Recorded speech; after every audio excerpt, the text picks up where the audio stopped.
I was going to talk about not my journey, but the plant that is me. And I guess the soil that the plant was put in was the soil that I think is really important to a writer, which is the soil of a gossipy family. So my mother was one of 5, and my grandfather was one of 10. Is that right? 10. And they had lived all over the country in various places and failing at many things.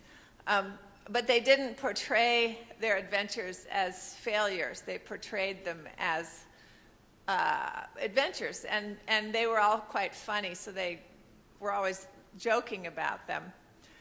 One of the earliest ones I remember was that my grandfather had won my grandmother's diamond ring in a poker game in Idaho.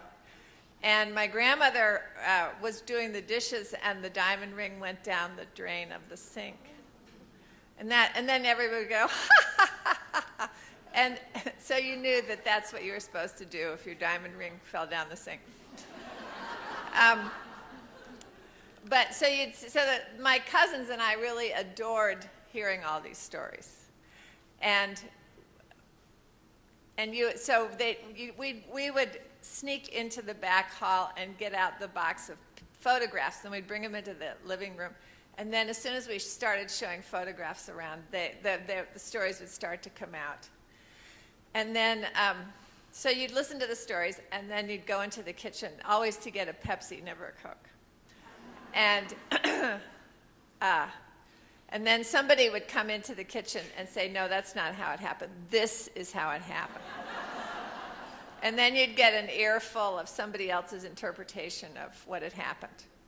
And I think that was, for me as a novelist, that was really essential, because it gave me insight into the way that, first of all, the gossip gave me insight into the way that people talk about their lives and tell stories about their lives. And second of all, it made me realize that everybody had different versions, and the different versions really depended on the characters, the internal sort of characters of those people. And the one always doing the correcting was my Aunt Jane, who was sister number 2. And I realized that one of the jobs of sister number 2 is to tell everybody that they're wrong. That happened with my children. I was an only child for a while. That happened with my own children, too. Sister number 2 was always, no, that's wrong, that's wrong. So that was the sprout. And then I went off. I, too, had one of those weird adolescences where, fortunately, I want my son to help me write a book called The Blessings of ADD. I would have been bullied if I had been paying attention.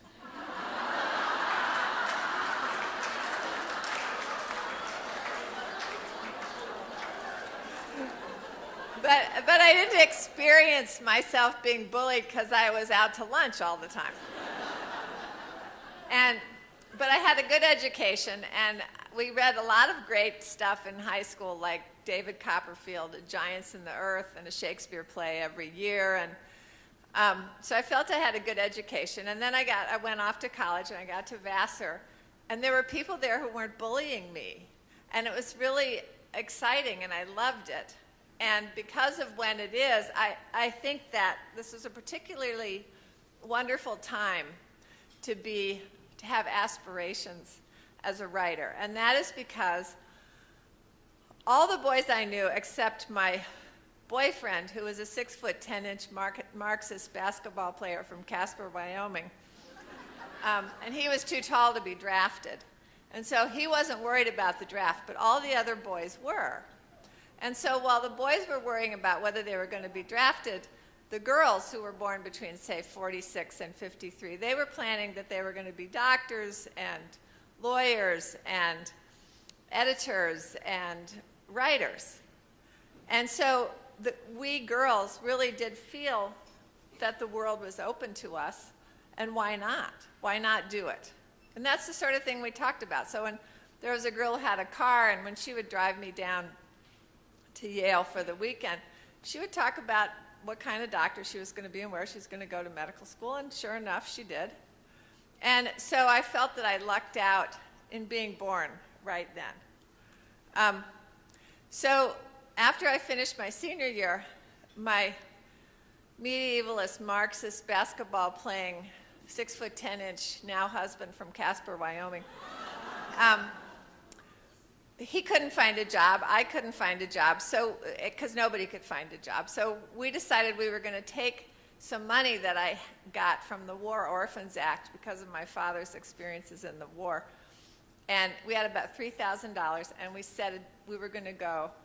We decided we were going to go to Europe and hitchhike around Europe, which we did. First, we worked on an archaeological dig in Winchester.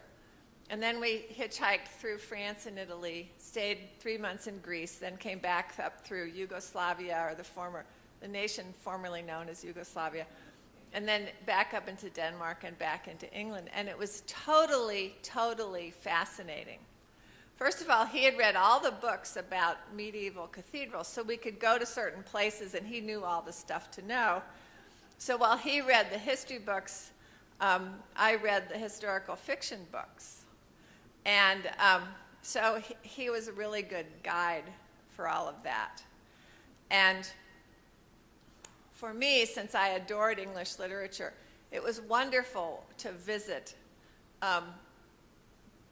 like the Yorkshire moors and places where these books that I had loved were set. And to sense these writers living in certain places and looking out at those places and writing about them. And I kept a journal, and I wrote a lot of letters, but I hadn't been a good student. And so John, he applied. He was going to go to graduate school, he thought, in medieval history. And so we decided we were going to apply to the University of Virginia and the University of Iowa. And he got into both, and I didn't get into either one. But that was fine with me, because my whole life was about sitting in the back of the room, just being present, not being the star, not being the one, hopefully, that the teacher called on, not being the one who's waving her hand, but being the one who just sort of paying attention. And so he got into both, and we chose Iowa because you could get from Iowa to Wyoming in about a day, whereas it would take way longer to get from Virginia to Wyoming. So that's why we chose Iowa. And when I got there, I was still writing, I was still interested, but I wasn't in any program. And we lived, the house we found to live in was 30 miles west of Iowa City, outside of a town called Wellman, near a town called Kinross. And at the same time that we were living here, and I loved to walk around and look at the farm fields and look at the landscape and watch what was going on. And at the same time that we were living there, a book called The Closing Circle came out, and there was a lot of talk about farm chemicals and pesticides, and we were drinking from the well on our farm, and I thought, wow, I never thought about this, but this is something that's important to me. And so I always say that my life in Iowa City was kind of the tree trunk growing in this fertile soil of Iowa.